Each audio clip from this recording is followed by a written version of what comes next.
할렐루야. 오늘도 은혜를 사모하여 예배 자리로 나오신 모든 성도님들을 주님의 이름으로 축복하고 환영합니다.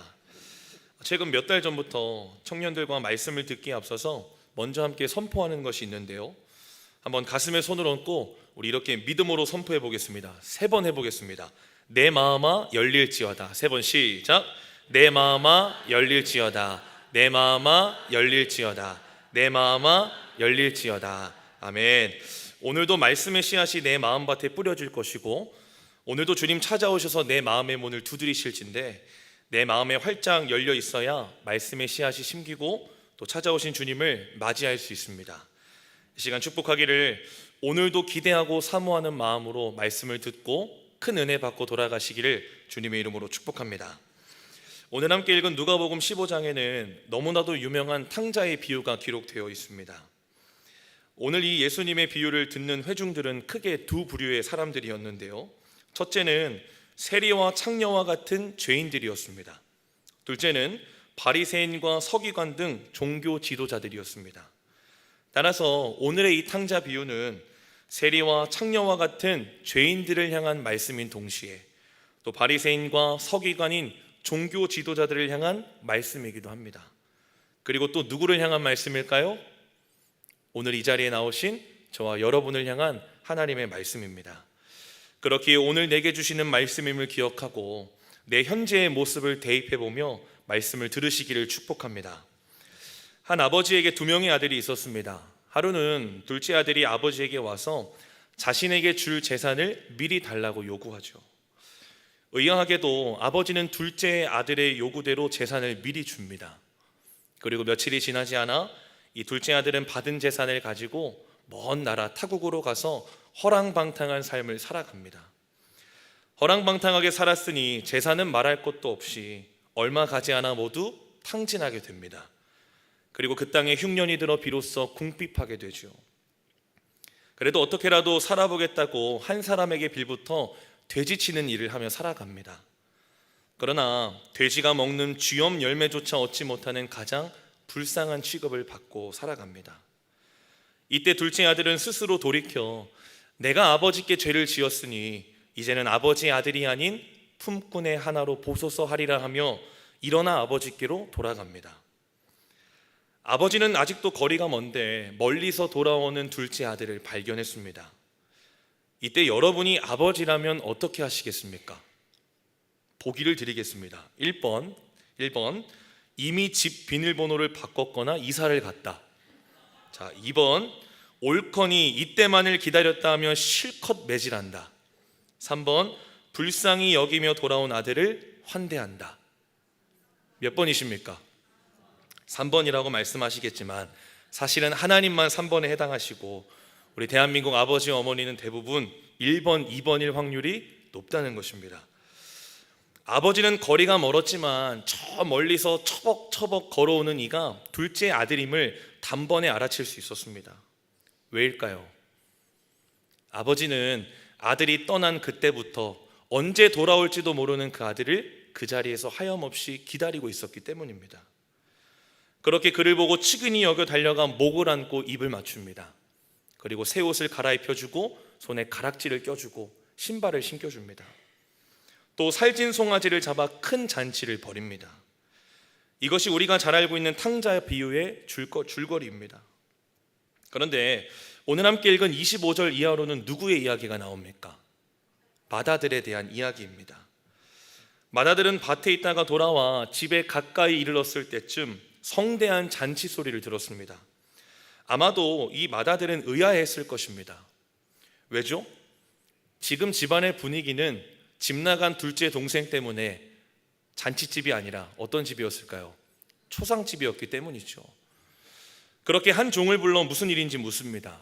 그리고 종에게 동생이 돌아왔음을, 그리고 아버지가 그 동생을 맞이하며 환대한 잔치를 열어주었음을 듣게 됩니다.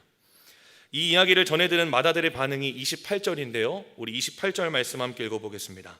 시작. 그가 노하여 들어가고자 하지 아니하거늘 아버지가 나와서 권한대. 아멘. 맏아들의 반응은 어떻습니까?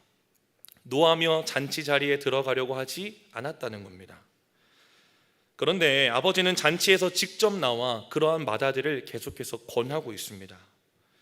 당시 중동 문화에서 이 집안의 가장은 잔치의 주인 역할을 했고, 대부분 맏아들들은 무엇을 했는가 하면 잔치 준비와 손님 대접 역할을 했습니다.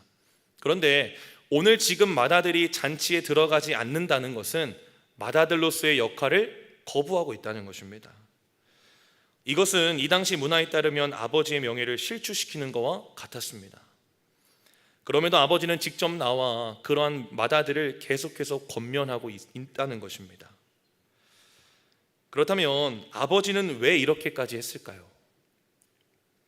바로 둘째 아들뿐만 아니라 맏아들 또한 얻기 위함인 것입니다. 여러분, 두 아들을 얻기 위해서라면 자신의 명예는 기꺼이 내려놓는 이 아버지의 사랑을 기억하시기를 바랍니다. 물론 맏아들에게는 배은망덕한 동생놈에 대한 분노도 분명히 있었을 겁니다. 그러나 그 이후에 달래고자 나온 아버지에게 말하는 이 맏아들의 말을 보면 진짜 이유가 그 말 속에 있음을 우리는 발견할 수 있습니다. 29절과 30절 말씀 함께 읽어보겠습니다. 시작. 아버지께 대답하여 이르되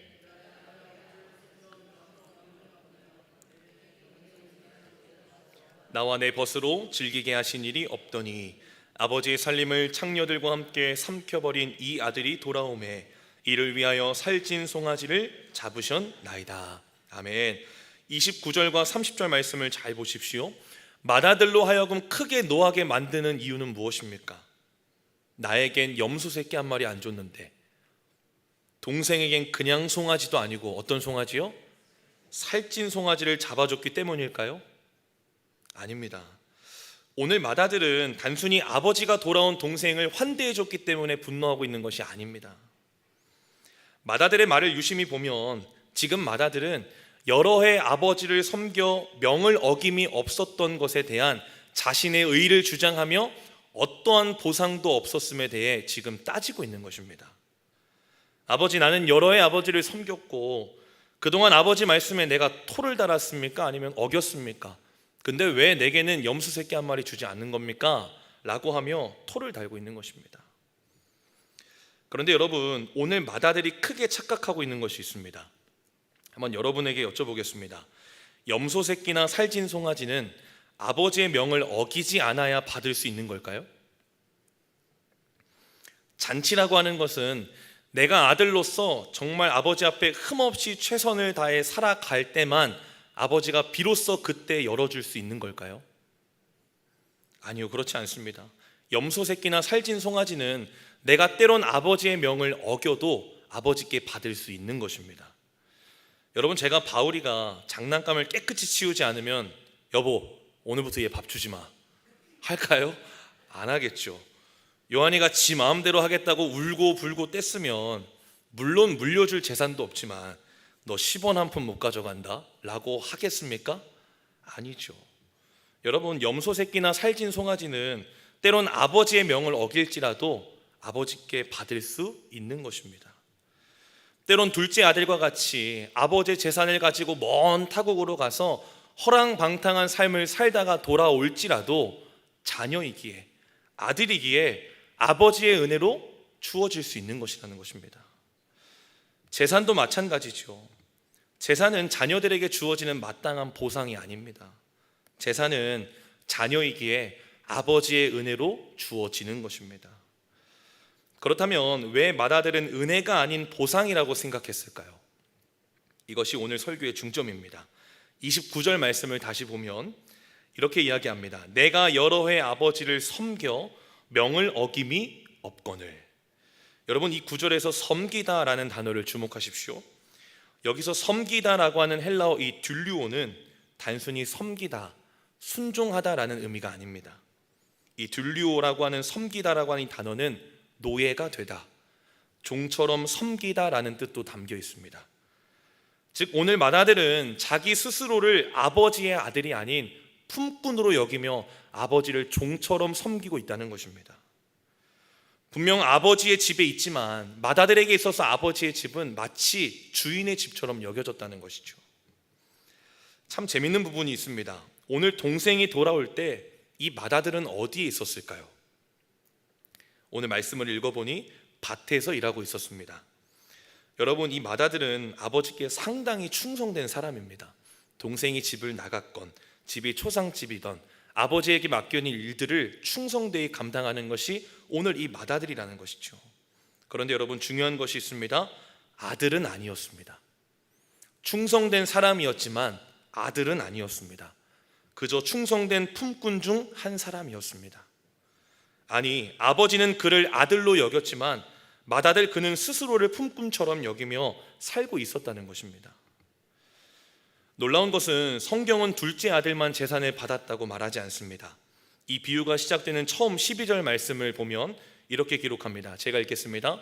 그 둘째가 아버지에게 말하되 아버지여 재산 중에서 내게 돌아올 분깃을 내게 주소서 하는지라. 아버지가 그 살림을 각각 나누어 주었더니. 아멘. 12절 말미에 뭐라고 기록합니까? 아버지가 그 살림을 맏아들과 둘째 아들에게 각각 나눠 주었다.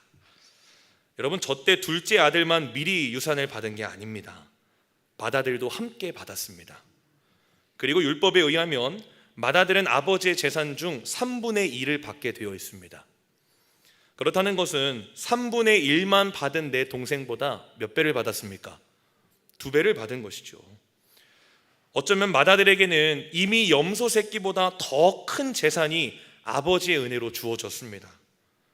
그러나 자신을 아들이 아닌 품꾼으로 여기고 있기에 여전히 무엇인가를 해야 아버지로부터 뭔가를 받을 수 있다고 여기며 이미 주어진 아버지의 어마어마한 은혜를 바라보며 누리고 있지 못하다는 것입니다.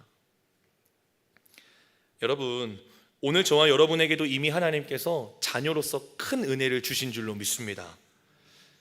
여러분은 그 은혜를 바라보며 또 그 은혜를 누리며 살고 계십니까? 아니면 나 자신을 맏아들처럼 품꾼으로 여기며 무엇인가를 받기 위해서 아등바등 살아가고 계십니까? 여러분, 오늘 나 자신을 아들로 여긴다면 내 삶에 남는 건 아버지를 향한 감사뿐입니다. 그러나 나 자신을 품꾼으로 여긴다면 내게 남는 것은 아버지를 향한 불만과 불평과 원망일 것입니다. 오늘 맏아들에게 남는 것은 무엇입니까?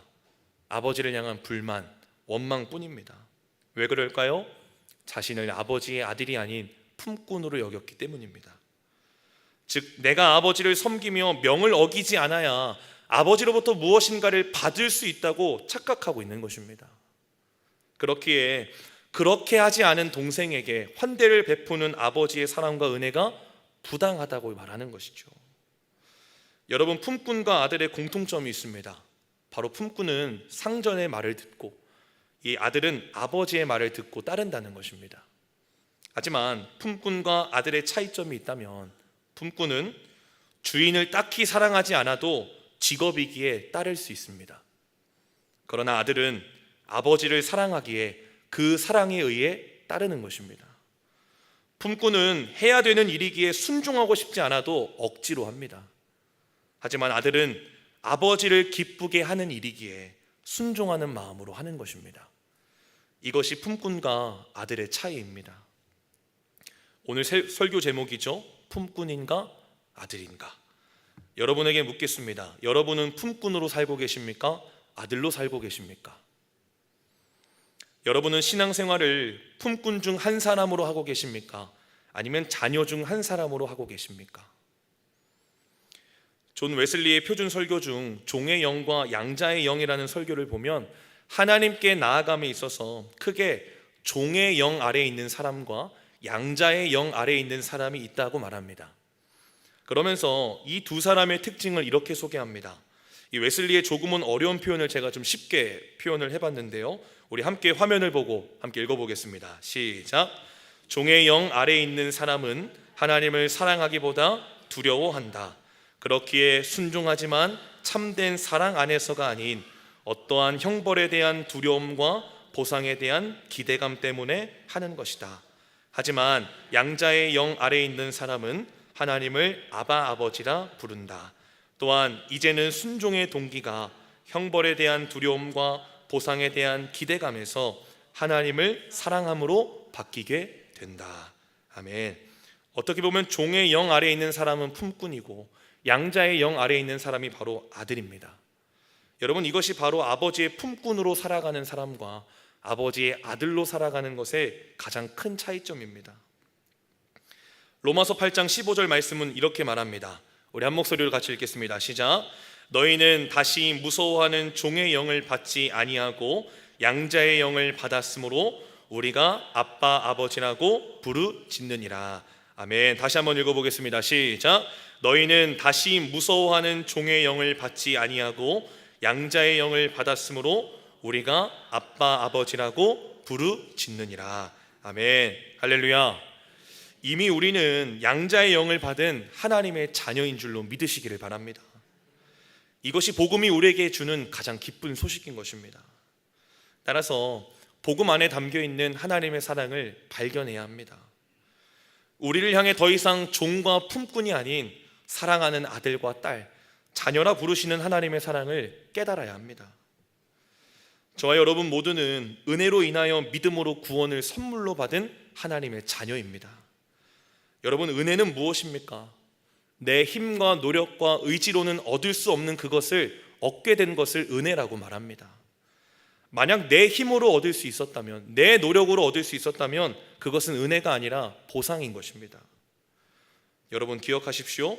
아버지의 사랑은 여러 해 섬겨야, 아버지의 명을 어기지 않아야 받을 수 있는 것이 아닙니다.